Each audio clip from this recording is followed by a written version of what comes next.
morning, everyone. For our first panel of the day, meet owner of Ur Games, Dr. Yavuz Samur, founder and lead designer of Jiwe Interactive, Masau, FunDav President Mishka Caro, Senior National Program Officer of UNESCO MGIEP, Nandini, Chatterjee, and their moderator, independent game developer, Rami, Ismeal. They will offer a perspective on the international games using digital immersive tools to visualize traumatic pasts and raise awareness of descendant-based slavery so we can begin to eradicate these problems for good. Hi. Well, we are the first panel. I did not know we were the first panel. Good morning. Thanks so much for coming out, everybody, especially since you could probably also be in bed still. We are quite an interesting panel. As Nandini was just saying, we're actually all from completely different places of the world. We're doing completely different types of work, but we're all somewhat connected in different ways by both our medium and our ideals. And it seemed like it would be a very interesting conversation to talk about why we do what we do, how we do what we do, and how sort of our context plays into that. So that's what the panel really is going to be about. Just to do a quick introduction for myself, I'm Rami Ismeal. As said before, I'm an independent game developer. My work outside of making games focuses mostly on making sure that there's equal opportunities around the world to make games. So I've been traveling for the past decade or so to go to places everywhere to meet with local developers, local governments, local stakeholders, local creatives, and see how we can make it so that everybody can speak the languages games as much as they can listen or hear it or play it. That's enough about me. I'm going to try and speak as little as possible for the rest of the entire panel because all of these people are super interesting from the time that I've had to talk to them. So I'm going to kick it to them. I think we'll just start with intros. Like, what do you do? Where do you do it? Let's just start on the other end. Mishka. Okay. Do you have a microphone? Yeah. Do we have two microphones? Hello. Yeah. Okay. Perfect. Thank you everyone for coming. Thank you, Rami, for the introduction. It's a pleasure to be here. It's a pleasure to see Rami again after so many years. Been a while. It's been a while. We met in Argentina, where I work with FunDav, that's Argentinian Video Game Foundation. Now we are a cooperative. And we were helping bi-yearly games and arts event, right? We were co-producing and he was invited there. We met there. What I do is try to take games into everybody's life. I try to find the game in everything. I try to teach things through games, and I try to teach how games impact the life of people, right? Everybody knows how to play a game. Almost everywhere in the world there is a version of tag, right? Or La Mancha, as we call it in Spanish, right? So those games, just as some monster stories, just appear right out of nowhere, right? And that's impressive everywhere in the world. And that's a language we all share, right? So we try to give this voice of games to people that don't have it usually, right? We work with people that were left out by the state. I work in jails, I work in Bishas, which is like emergency neighborhoods, right? For people that don't have homes, works, money, education, anything. And we teach them how to make games. And we try to use that as a means for them to find work, right? And I also work with a lot of other, I'm based in Argentina, but I work with a lot of other institutions that do similar work in all over Latin America. Mexico, Uruguay, Colombia are the main contacts we have right now, with working all over. And yeah, that's mostly me. Thank you. Thank you. I'll go next. Yeah. Go ahead, Max. Yeah, Max had a little presentation that he wanted to show. Brief intro presentation. Let me just get that going for you. Thank you. You should be good. Great. Okay, so my name is Max. I founded Jiwe Interactive about 4 years ago now, in 2019. That's us, that's the team. So we make African story-driven games, and we hope to be the hub for creating and playing sports within the continent of Africa. We have 3 arms. We have a studio, we have a platform that distributes early stage games, and we also have an esports unit as well. I think we now have 500 developers, 100 games on the platform, and about 2,500 esports players within our community. We have our gaming against slavery project, and the whole goal is just to highlight and bring awareness to descendant-based slavery that's going on in Mali, which is in West Africa at the moment. And we worked with SOAS, with Dr. Marie, who's here in the audience, Kasrat, Caro Productions, UKRI, which is the funding body that has funded us, and also Donkosira, which is an NGO down in Mali that helped with the co-creation with the communities to be able to design and bring the game alive using their experiences and research from the ground coming up. Here's the trailer for the game, which will be coming out in September.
The game is called Usawa, which means equity in Swahili.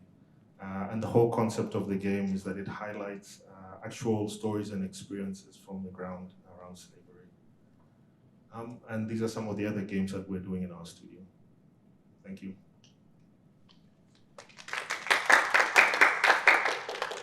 Hi, I am Yavuz from Bahcesehir University, from Turkey. And we came here with our group here. What we do, I am actually an educational technologist, also works in the Faculty of Education, Educational Sciences, Computer Education Department. I am also a game designer. I design a lot of games, but I only design educational games. I have published more than 100 games, I guess. I design a lot of games. I also design board games. I also design physical games, which I love. And basically, I try to teach kids how to design games as well, because I somehow figured out how to design games. And I published more than 20 books in Turkey. It is being read by the kids. They are studied by the kids, more than 100,000 kids. They are reading those books and they are designing their own physical board and digital games at the same time. So I also do a lot of research in using games and increase effectiveness, increase academic achievement, motivation, attitudes toward lessons, toward other courses. And also I started to a project that's called Game Friendly School, which I am going to talk about later, not now. And in that project, we have the group here that we are trying to make the schools more game friendly. And that is also a new, and I believe it's a unique project that we are currently working on. Thank you. Hello, I'm a little bit of a joker in the back, I realize. I'm meeting these people for the first time. So my name is Nandini Chatterjee, and I come from UNESCO's Mahatma Gandhi Institute of Education, Peace and Sustainable Development. We are located in New Delhi in India. And our mandate is the Asia Pacific region, though we really respond to all member states. Okay. But to tell you a little bit about myself and to see how that links with our work is I trained as a physicist and went on to study birdsong learning, and then I became a cognitive neuroscientist where I studied children with autism and dyslexia, and I would study the brain where I look at functional imaging. For the last 7 years, I've been working at UNESCO MGIEP, where we use games for learning. Okay? And what we are trying to do is, so the mandate of MGIEP is SDG 4.7, which is Sustainable Development Goal 4, which is education, and 7 is focused on building global citizenship, peace, human rights, all the difficult words that schools never talk about, okay? But it's something that we clearly need children to be able to have. So where we are trying to do things a little differently is taking very well developed commercial games, which are where a lot of money has gone into building the narrative, and using the hook of the game and the narrative to start difficult conversations in the classroom. So what we do is, around the game, we design a game-based course. Okay? So to give you an example, we took the game Bury Me, My Love, which is a conversation around migration, but pause it at specific times so children could actually play the game and then understand what migration is about, what are the contexts in which this happens. And we do this through a digital learning experience on a platform that we created called Framerspace. All this is freely available for anybody to use, okay, in your classrooms. So that's one aspect of what we do. We also do a lot of work on trying to build the evidence that games actually make a change in learning.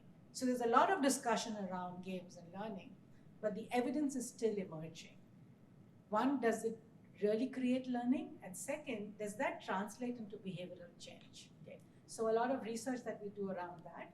And the third thing that we do is try and train and work with teachers on how they can start building game-based courses to use in their classrooms, so that this becomes a change that can actually propagate further. So hope we have an interesting chat together. I'm just going to yell in the direction of that thing and hope that everybody, if you can't hear me, just let me know. But I've been told I have a loud voice, so that should be fine. So I think that the overall theme from all of this is we all, in some way, shape or form, focus on educating and accessibility, right? Like making sure that games are accessible, that the creation of games is accessible, and education. I think that those themes keep coming back through all of our stories. I find that fascinating. I mean, you know, when I travel throughout a lot of the world here in the United States or in Canada or in Europe, focus on education is very much focused on like teaching hard skills. But when we discuss it in these contexts around the world, a lot of more softer skills come up. A lot of global citizenship, entrepreneurship. I hear a little bit of entrepreneurship in there. I hear sort of like playing together as sort of playfulness, as sort of a cultural glue or binding. I find that fascinating that there's so much more of a priority around the world. I actually wanted to kind of like dig at that because I think that's an interesting thread to sort of go at. So maybe actually in the same order, because Nandini, it sounds like you're an expert on this from research.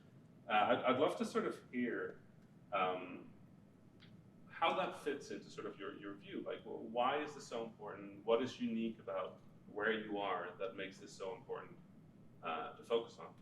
Okay, so that's a lot to unpack, right? It is. These are heavy themes, right? And we have 45 minutes. So I'm sure we could teach a whole course about this, right? And one of the things I found that usually affects a lot of Latin American educational institutions is that a lot of teachers in Latin American institutions for games, for game making, for production, for art, for animation, for 3D, usually don't have a degree, right? They are self-taught, but they have like a background on it, right? I started teaching way before I finished my degree. And when I finished, I came back to my degree years after, and two of my teachers were ex-students of mine, right? And they were like, "Oh, this is a class about what you teach me," right? One of the things we do is work with empirical instead of academical based, right?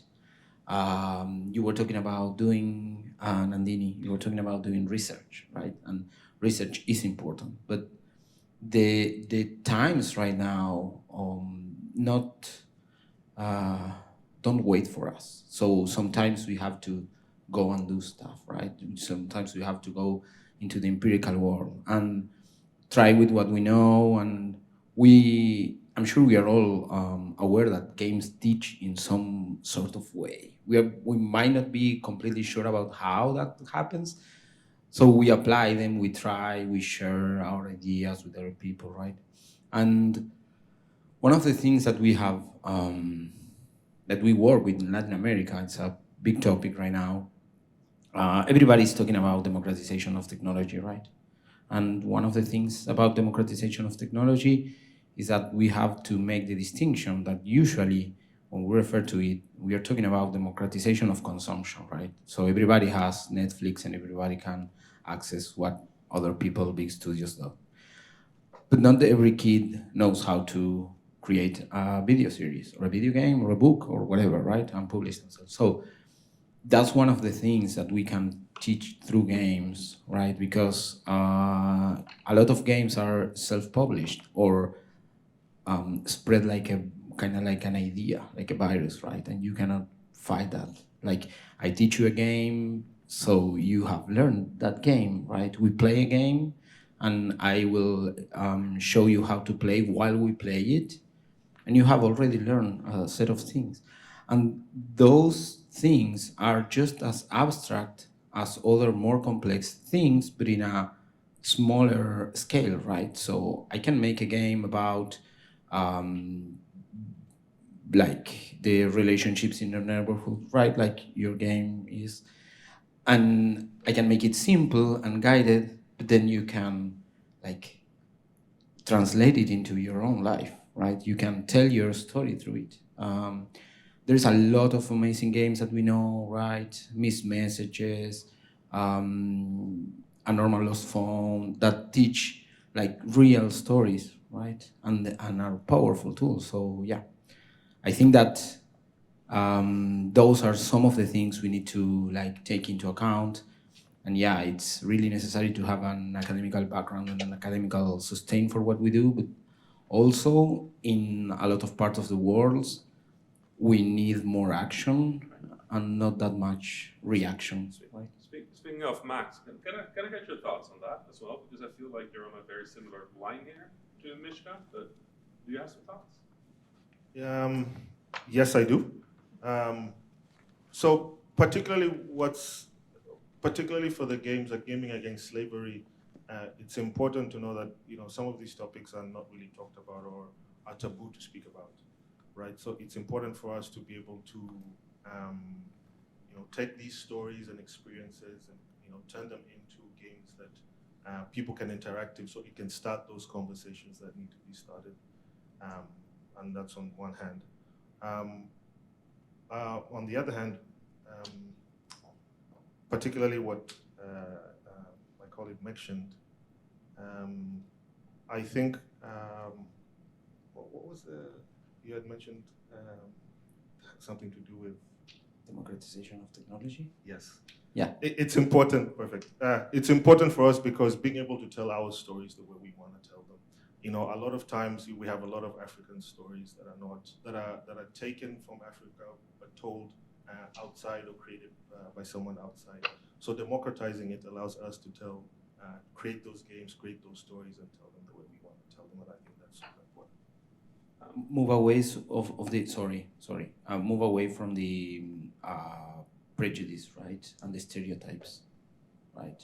We the four of us, no, or the five of us, have been under some prejudice or something similar. Actually, if that's okay, Nandini, I actually kind of wanted to see your thoughts on this, because we're talking about playfulness as sort of I wouldn't call it a Trojan horse, but like a way of talking about difficult topics and of allowing people to talk about them. Is that something that sort of reflects the findings of the MGIEP? Yes, and in fact, a little more than that. I think it also, because games allow you to have agency, you also, when you begin to see different perspectives, you realize how the same idea can actually be manifested in very different ways. And so it also makes you aware that people around you are different. Unfortunately, most students and teachers feel that a classroom consists of 30 copies of one brain. So if I just use one approach to teach something, then everybody gets it. But that's not how the way the brain is wired. All 30 brains are different. And a teacher sometimes cannot do justice to that. But a game provides a great way to try and bring in those different perspectives. The fact that kids are learning at different paces, they have different perspectives, they can talk to each other differently. So that's one aspect. And the second aspect is the vocabulary that it provides people to be themselves. Okay? So the vocabulary of emotional experiences that Max was just talking about would be very different for different people. But do we all have that vocabulary? Because we never spend time building an emotional vocabulary. Okay? So games allow you to sometimes do that. And by also starting to read expressions of people, you begin to develop an emotional vocabulary. So a very important aspect of learning to be social is something called mentalizing and theory of mind, where you read other people's faces, you try and imagine what they are feeling, and you can do that because you've gone through a similar experience yourself. Okay? So that embodiment which games allow you to do, sometimes the social world gets too confusing to do that. So the games allow you to build that, and the important thing I think that we are trying to make sure is that translates back into the real world. It shouldn't just stay into the gaming world. And that's why learning has to be made explicit. And that's where we are trying to focus on. We can't assume games will teach. Let's try and bring in the learning so that they do end up teaching.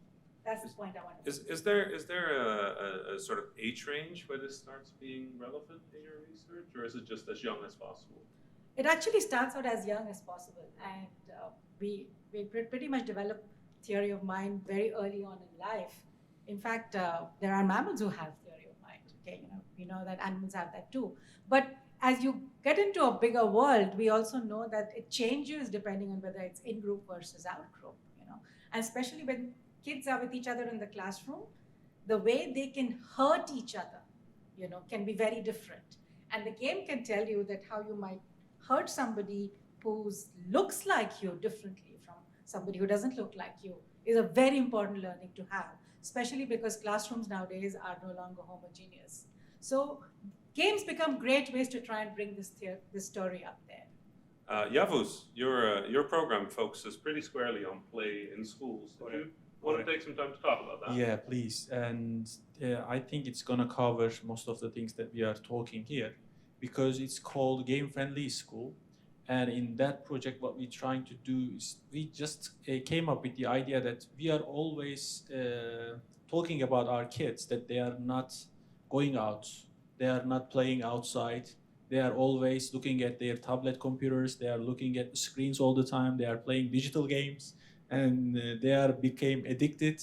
And we realized that yes, it's a problem, and we cannot, in most of the countries, also in Turkey as well, we don't let kids go out because we may think that it's not safe, or they don't have any friends outside, or if there is friends and they don't want to, they don't know them, so we cannot let our kids to go outside. So that's a problem, yes, but we have gained a lot of skills in the outside, right?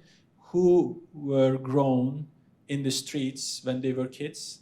Anyone who grew in the streets? So we love streets, right? We love going out to streets. We loved playing games in the streets, and it increased or it raised a lot of skills while we are playing games in the streets. Also, not just the skills, other than like problem solving skills, critical thinking skills, teamworking, communication, a lot of skills that we can talk about. Also values that we gained in the streets. But now we don't let our kids to go out. So how are they going to get those skills? Or how are they going to get those values? So we came up with the idea that our streets should be our schools now, because schools, are they safe? Yes. Are there any other kids? Yes. Do we know those kids? Yes. So we should replace our streets with the schools now. That's why we said that our new streets should be our new schools. So we wanted schools to be changed in a way that the students can play more games. So we are always yawning about why they don't play a lot of games in the schools, but they don't have. So when you go to the hotels, while you are picking a hotel, if you are traveling with your kid, you are picking a hotel that has playground area, right? If you are picking, or if you are going to shopping malls, you prefer the shopping malls that have playground areas. Even in restaurants, you want some playground areas so that the kids can spend some time. But what if, when we think about the schools, which students have more than 6, 7, sometimes 8 hours during the day, and there are maybe more than 500, sometimes thousands students go there, and there are not enough playground or enough places to play games. So we thought that the schools should be replaced. So we designed some criteria, and we came up with a thesis, master thesis about it, and we created more than 150 criteria to call that place, that school, as game-friendly school. And when you think about some criteria, what do you think? What is the things that come up to you? What should a school must have in order to call as a game-friendly school? Any ideas here? It should have some kind of spaces, right? What else? Maybe soccer field, maybe a basketball pota or whatever it is. So we created a lot of criteria for that, and we used expert reviews, and we also created our games for the schools, for schoolyards, for the background, and we created a lot of games, and we found also games from the internet as well. And we also spent some time with the companies who are producing games. And we also take their games and include it into our catalog with games. We have more than 500 games in our catalog. And we started to include those games into our catalog, and we are starting to offering those schools who wants to be a game-friendly school. And after visiting schools, after seeing schools, after examining the schools, we offer them those games that they can be placed on the school. And it can be on the corridor, it can be on the walls, it can be on the backyard, it can be anywhere in the classrooms as well. So there is the procedure, of course, that we are trying to make the schools game-friendly school.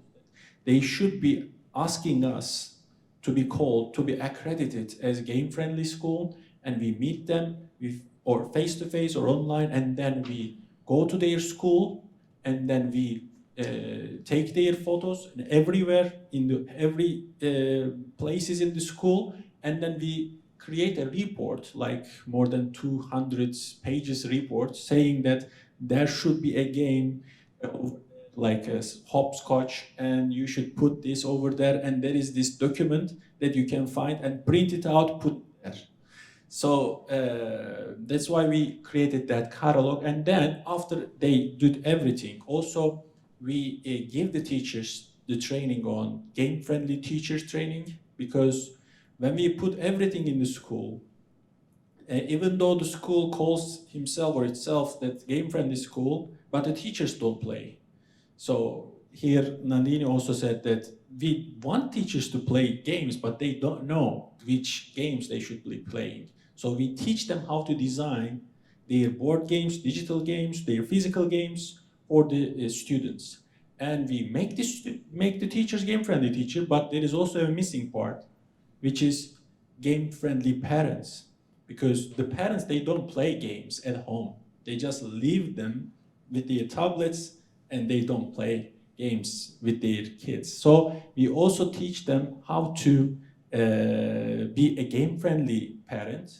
And because sometimes we have some stories like when the teacher plays too many games in the classroom, and the parents, they complain about the teacher, because the teacher, you are playing too many games. Why are you playing games? You should be solving some tests. You should be solving some questions in the classroom. Why are you playing games? Because the parents, they don't know. Or whenever the student, for example, loses the game and he goes to the home and he cries because he lost the game.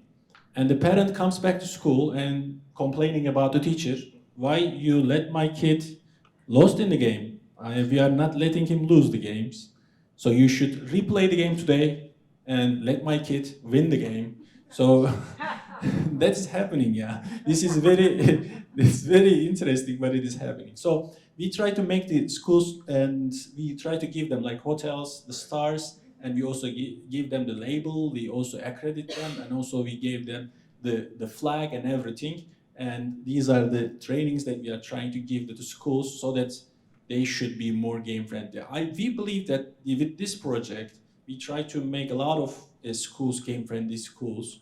But with this project, not just in Turkey, in Europe, in United States, in wherever they are, they want to. Right. We want to spread it throughout the world, and we want the schools in United States as well, in everywhere, to be called game-friendly school, because we landed in yesterday and we were sightseeing some schools. We are passing by some schools. It's not even, I mean, you cannot see a school. I mean, it's very hard to see schools that has playgrounds, and they are mostly empty. So we want them, there are some games that they should be playing. That's it, thank you. Mishka. So there is an important thing here that we haven't spoken about, but you brought it up, that it's really important that it's a responsible use of games, right? So a common place in Argentina, in Latin America, I don't know if this happens here or other parts of the world, right? Is that sometimes parents will get home from work tired, and they will give the kids the tablet, and it's like, yeah, don't bother me, right? Easy solution. It's the easy solution, right? That's pretty worldwide from what I've seen. So we work a lot from FunDav, right? We work a lot with that. We did a few seminars. We have spoken about it in different spaces, and one of the things is, so you were talking about playing in the streets, right? We don't play anymore in the streets. Schools as well. And in the schools, right? But playing in the streets, we don't play in the streets anymore. Kids now play online, or they go through Discord and they share a let's play from somebody else, and they talk about it, right? What they are all sharing it. And that's a place of gathering for them, right? That's the new place of gathering, and we should encourage it. But what we work with the parents about the use of these technologies and games responsibly is that can also be a place for sharing, right? When I played in the street when I was younger, usually my mother was looking at me through the window or sitting right there drinking mate, right? Mate is a typical drink in Argentina. So that doesn't happen anymore. So yeah, let's limit the kids, okay? Let's move the kids a little bit away from it, but also let's share that space, right? Make it a family space. Like instead of watching TV or your novela or whatever, why don't you watch a Let's Play with your kid? Why don't you ask your kid what he's playing, right? And try to learn that game. And I think that's a pretty important thing about appropriating the media, right? And we go back into what Max was saying about identifying with the game, right? Making that game your own. And then if you identify with a game or you start to see something that you identify of you in that game, you want to tell a story that is more aligned with you. Right. So you need to learn how to speak the language, right? You need to. I would love to take it in that direction a little bit because we've talked a bit about the value of playfulness and obviously playfulness for kids growing up. Now, obviously, that is listening to the language of games, right? And now, let's see how we translate that into speaking the language and what opportunities attach to that. And Max, Mishka, I'd love to sort of hear your thoughts on that because there's obviously the cultural element of that. There's also clearly a commercial through line in your work. Can you talk a bit about the tension between those two? Yeah, I will close up my previous Absolutely. idea while going through this, so I can. One of the other institutions we work with in Argentina is called Marrones. Marrones is browns, right? And it's people that it's fighting against racism in Latin America, fighting against the commonplace of social adapting, right? Like we usually, I just last year I learned that I have African descent, and it's like I'm 38 years old, right? How didn't I know that? Why my family didn't tell me that, right? And it's because my family was white passing, right? And they tried to. So then you start adapting to your surroundings, Right. and you lose part of your identity. And then these Marrones are fighting not only to recover the lands of the indigenous people, not only the identity of them, but also trying to look out for records and trying to say, wait, Argentina and Uruguay particularly, right? There is like an idea that those are the white countries in Latin America, right? And they are fighting against that. And more when we go through the records of census and everything, we find that more and more people each year will recognize themselves as, oh no, I am of Z, right? X and B descent. So, and we want to start telling those stories. So we are working with Marrones. They are creating a game, and we created a game that's really small in a game jam that is called Corre Chola Corre, and it's about a little chola that will go in a skate. And it's a weird mix between modern day, right, with the skate, and also the chola, right, that is a pretty natural Marron identity. So that's how we do it, right? And it's like a runner, like any runner, but the character is a chola, and that's important, right? Yeah. I think for me, just to add on, the process we took, just co-designing with the community, co-producing with them, to bring out the experiences, because it's important to hear our story in our own voice, kind of thing. Because it's different. If I told you my story and you told everyone, you're going to miss some nuances within my story. Absolutely. Right? So it's going to be a game of broken telephone. So it's important for me to be able to tell my story in my own voice. And the other thing is tied to language. You know, our game, we're translating it into 5 different languages, local languages, Swahili, which is one of the bigger ones, and English and French as well. Just to add that. That's really cool. Let me just look at the organization real quick to check on time. 5 5 minutes. I think I would like to sort of like, not quite wrap it up, but probably wrap it up a little, because we have 5 minutes. But asking you all, like, you know, given all this, given your work, given what we've heard here, I would love to sort of hear your hopes for playfulness, for games, for the place of games, not just in your country, but also in the region at large, and just for the world. I think that will fill up 5 minutes if each of us answers that question. Nandini, can we start on your end this time? Sure. So I really want to see games bring back the fun in learning. Okay, education has just become very boring business, and we have to create a way that our kids can wake up in the morning and be excited to go to school.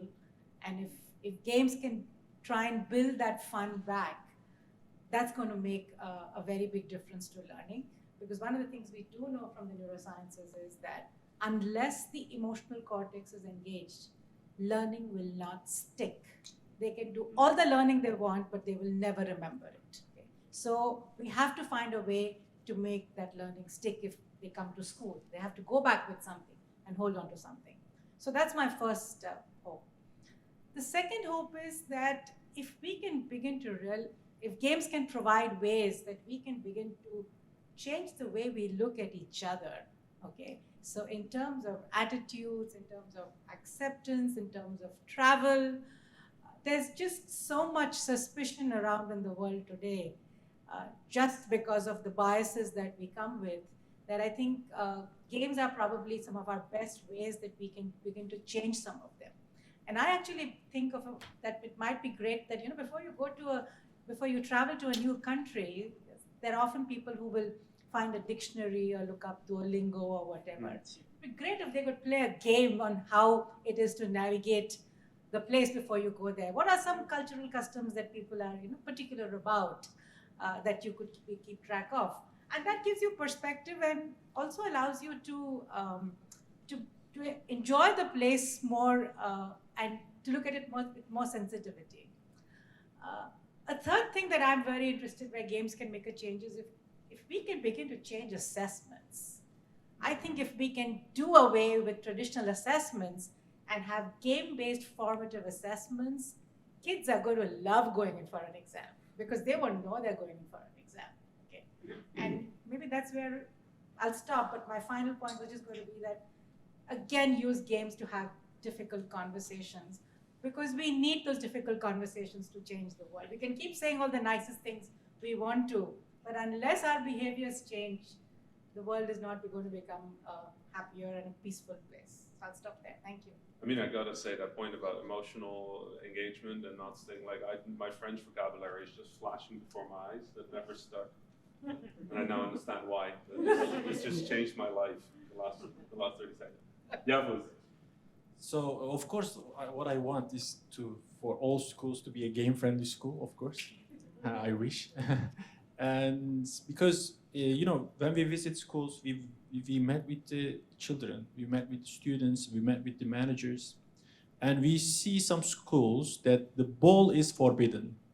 The ball is forbidden in the school. There are some schools like that. It's like forbidding the water for people. So kids, they want to play games. There were students who is saying that we had a reason to come to the school last year. Now I am 8th grade student. In 8th grade in Turkey, we have a big exam, which my son is going to enter this year. And as they are going to take the exam in 8th year, so they stop for the, you know, the play lessons, the play courses, I don't know how it's called here, but so she said that I don't want to come to school anymore because they stopped that course and we don't want to come. So please, let's just bring back that course because we want to come to school. And we are not interfering with the recess, by the way. We are not interfering with the break times. We are just trying to best out of the break times. Even if there is 5 minutes, in some schools there are 5 minutes break times, by the way. Even if, or it is 20 minutes or even if it is a 1 hour break time. We want a quality break time. So I think this is going to, we also, by the way, do surveys with the students. What we are looking at is we are only looking at the happiness of the kids. We have one question survey. How happy do you feel in the school? And after making it game-friendly school, we also do the same survey and we assess their happiness, and it increases. And when the happiness increases, everything increases, everything other increases, the performance increases, the motivation, attitudes, every other things. Even there is also interesting result is that the screen time in the home, the screen time at home decreases when we make school game-friendly school. Thank you.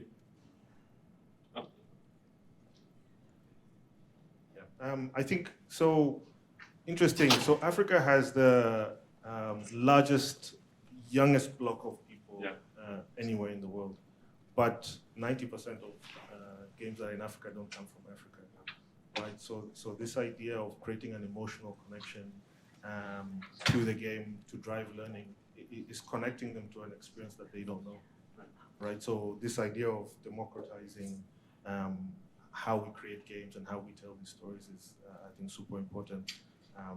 And for us at Jiwe, providing this platform is kind of what we're aiming for. Yeah. What are your hopes for Jiwe in the next few years? To be able to be a platform where these developers can also earn. Right now, it's purely community-driven. So, each developer gives feedback to each other's work. But being able to, buy each other coffee for good work, I think that's kind of what we're trying to focus on. To be able to tap into the billions within the game industry, right? Bring it to the continent. Amazing, wonderful. So my hope for the future is that one thing that we all mentioned kinda in some way, usually when we talk about educational games, it's about putting content into a game. And I think that doesn't work. We should take the content out of the game. Like, we already have the games. Let's go through them and look what they can learn from that game, right? So let's take the content out of the games instead of forcing it in. That's my hope for the future. Cool, awesome. I think we're out of time. Yeah, the organization is waving in the back like I have to stop. So thank you so much, everybody, for attending. Thank you. If anybody has any questions, we don't have time for questions, but if anybody has any questions, find us outside. Yeah, outside. Let's go outside. Names anywhere. Thanks so much. Happy to talk. Or stay for the next